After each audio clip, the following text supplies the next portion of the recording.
So this is my first video log of that I wanted to start making for my violin progress. Like I might do another one, well, I most likely will do another one in like 6 months. And maybe just do it like every 6 months, make a new one sort of thing, just to have a bit of like reflection on how far I've come, what I've had to go through mentally and physically as I practice, and some points that I can talk about, just kind of get out in the open, and with the ultimate goal of improving and staying positive and motivated as the weeks and months pass, to be something to reflect upon as I overcome these hurdles. So this is a Sunday. It's the 14th of July 2024. This is the beginning of week 84 since I first picked up the violin. It is just like day 585. It's been a year and 7 months. And since I started playing, I've basically been violining for about just under 2 hours a day if you average it out. I've got my journal here for year 2024, and I've logged in total, including the last year, 1,115 hours of playing on the violin. My goal that I believe to reach the level of mastery that I want would be at least 10,000 hours. So as you can imagine, it could take very well, 10 to 20 years, probably longer than that. But when I picked up the violin, it was a great thing for me to just focus on and do basically for the rest of my life. I wanted something that was like incredibly difficult and like time consuming, and something that I can see like myself getting better as I progress, and like that 1%, getting that 1% better as the days pass is what always spurred me on to be better and continue with it. So like basically I desire to just be my best. Like at the end of life, I just want to have known that I did my best, and I gave it my all, sort of thing. And I'm continually seeking even more like purpose behind doing it, and with the goal of just being my best and letting like doors of opportunity open up as the years pass and I get better and better. Because it's definitely one of the hardest things I've ever tried to do, but it's also, I feel like, one of the most rewarding and satisfying things to create music, and to just see yourself get better on like a near daily / weekly basis, in all aspects, including like theory and understanding how to read music, and how everything joins together, and the notes and play and whatnot. Probably sound a little robotic, but yeah, I've never really done a vlog before like this. Yeah, so got my little notes here. So I'm in grade 4. I'm about 2 months into grade 4, and I'm noticing that it's an incredible jump up in speed. So like the songs are ridiculously fast, and I need to really get into my head of like the sight reading and whatnot, and basically just have that repetition of just again and again and again and again and again and again, and then before it becomes like I'm just doing it. The way I've thought of it was like violining is kind of like, or just any instrument or whatever you're trying to succeed at, it's kind of like doing something super super hard and making it look effortless. I like to think of it as like, maybe the training wheels have come off. I'm on a bicycle now basically, and I'm effortlessly riding a bicycle, but the end goal is to be like on a unicycle, tightrope walking, juggling fire sticks, and making that look effortlessly, sort of thing. Like I can just do it like as well as you can like breathe basically, and I think that's just the end goal essentially. But yeah, so I'm into grade 4. I've got a lot of pieces to practice. I recently started going to a youth symphony orchestra.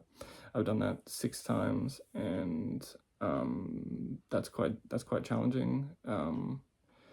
because with this youth symphony orchestra, I need to play with a lot of obviously like-minded musicians, and I need to be able to keep up with the music. I need to be able to play really fast, and I need to, you know, just be confident and keep up with everyone. And like, it's a very like intimidating and like humbling thing, because like I'm playing like next to like one kid I was playing next to, he's probably like 14 years old, and he's probably been playing since he was like 3 or 4. So, and he's like obviously vastly better than me, but like it's you can learn from that, and I can play alongside him and see like what he's doing, and draw like inspiration from that anyway, because anyone who's gotten to that point is definitely put some work in, sort of thing. So, and going forward, I think one of the things that has been the most difficult aspect of as I get better is performance experience. Very, very difficult for me to play in front of others, as with anything, as I'd imagine. Like I've played certain pieces of music like hundreds of times in the grades. Say grade 3, I played certain pieces near 1,000 times in my room, like near flawlessly. But then as soon as I had to play in front of other people, it was so like noticeably different, like the way I felt and the difficulty of trying to perform at a high level with the spotlight on you, type of thing. But yeah, I think I can just gain experience from that and just keeping on and getting out and getting exposed and trying to like play in public places, do uploads online, play for friends and family that have never heard of me before, and just try to make it difficult as possible. I got a quote that I love, it was like a military quote. It was like, the more you sweat in training, the less you'll bleed on the battlefield. And I think that's what I need to embrace, and just make my practice time difficult and challenging, and then it will become seamlessly a lot easier outside of that. But yeah, so just as like a reflection, with like sheet music reading, this is what I started with. This is just Mary Had a Little Lamb, like pretty basic, if you know how to read. And this is what I'm currently up to. This is grade 4, the Hungarian dance, and yes, there's definitely a lot more understanding sheet music, that I do know how to read all of that. I just have to learn how to play it better and with speed and whatnot. But yeah, daily practice, I'm trying to break it up into segments, so I'm not trying to cram it all into once, because I've struggled with a lot of like wrist tension and pain as since I started, and I'm trying to like break up the training sessions and try to have quality over quantity, and try to be engaged with my mind more, as opposed to just going through the motions all the time. I try to do like, say, an hour and a half of just my grade 4 material every day, and then that other half an hour, I call it free play, where I can just play whatever songs I want and learn some new ones too. So this is like my music book, just full of songs that I'm just learning for fun. And the latest one that I think is quite good for me to learn to read and to play in a different style is it's the Super Mario theme song, and it's quite challenging to try to be quick at it and to play the tune correctly, but I believe that I'll get there, as with any other melody, and maybe even do an upload one day.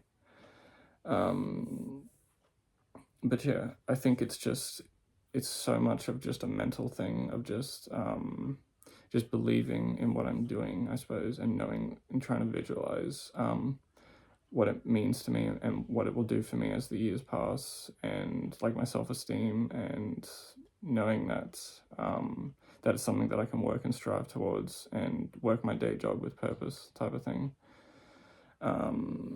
The theory, I'm finding some parts are challenging too. So these are my music theory books. this is grade 1 and grade 2. I've gone over these a bunch, maybe like 2-3 times each, repeating them, and I'm pretty well grasping it. But I need to crack open the grade 3 book. There's still 2 more above this, but understanding the endless aspects of music, reading, writing, and what everything means is, that's also a big thing that I need to make that a weekly discipline, like an hour a week sort of thing, on like a day where I don't play. Because as I've played, I typically have like one day off each week where I just don't play, just to rest, and I need to get into that discipline of just using that day to study the theory sort of thing. But I should have mentioned at the start, 138 lessons with my teacher that I'm currently up to. When I started off, I was doing like a couple a week because it was really good to help kickstart it. And now I'm just doing like a single 1 hour lesson every single week. And I think just doing that every single week as the years pass will obviously pay off. Just like going to orchestra will be an excellent thing for me with performance experience. And basically like an unpaid internship if I get into like an orchestra one day type deal.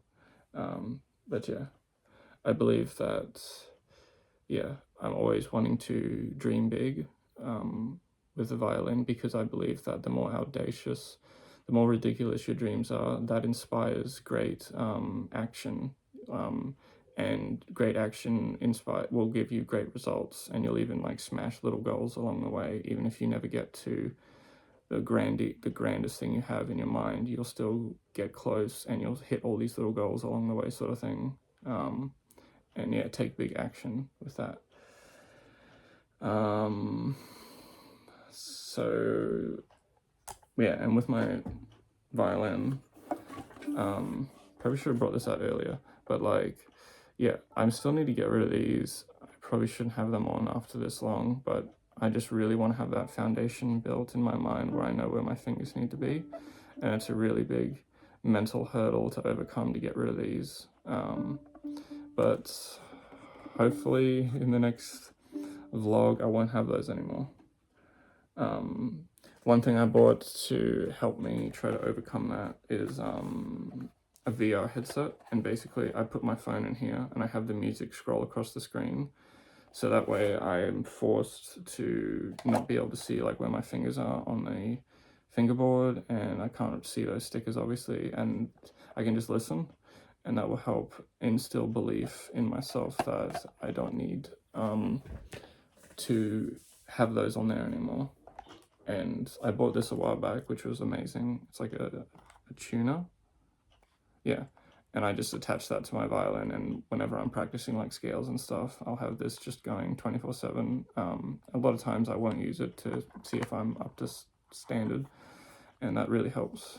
A while back, these are the student practice mutes. A while back, I got this one. This was just the standard rubber one, and I got this one a while back, which has like some metal in it, and it makes it even quieter, just to allow me to practice essentially whenever I want. And I think that like really early in the morning, and I make very minimal noise to my neighbors. But I think that's about all that I wanted to cover in this vlog. But a year and 7 months in, one of the biggest hurdles, performance experience. I need to work on my speed and my hand flexibility, the way I'm holding the bow, and figuring out the best times to play always, and how my practice sessions pan out, the stuff that I focus on, and just keep on finding more and more material to inspire me. That was the last thing that I needed to talk about, that I needed to overcome eventually as well, is I suppose I get a lot of inspiration off of listening to music on like Spotify, and has like violin and stuff in it. But like one of the things that I've really struggled with was seeing like, a super accomplished violinist play. And it's not necessarily like an envious or jealousy type thing. It's just the fact that I did start playing when I was like 27, and it's just like constant reminder of knowing that, you know, I started late and I've got so much more to work on to essentially catch up, but not like catch up to an individual, but like just I just feel like, you know, I have such a high standard and expectation for what I want to do and what I've decided to do with my life, and I really want to make it happen. And it's just like, yeah, it's a very hard one to crack, to listen to, like, you know, some truly amazing violinists and just be constantly reminded that it's like something, a source point of where I'm like so far behind in my own, I know we're on our own journey, but yeah, that's something that I need to overcome and a wall that I need to break down eventually. But yeah, this is obviously very ordinary vlog, very robotic, but I suppose I just wanted to put my thoughts into a video and something that I can basically just listen to one day. You know, 6 months will pass. I'll probably re-listen to this one eventually, and I'll make a new one and address these points again and where I'm at. And yeah, you know, if I'm doing this for the rest of my life, you know, decades will pass, and it'll be like something that I can look back on and be like, yeah, this is how far I've come. And yeah, I think that's about it. Okay, bye.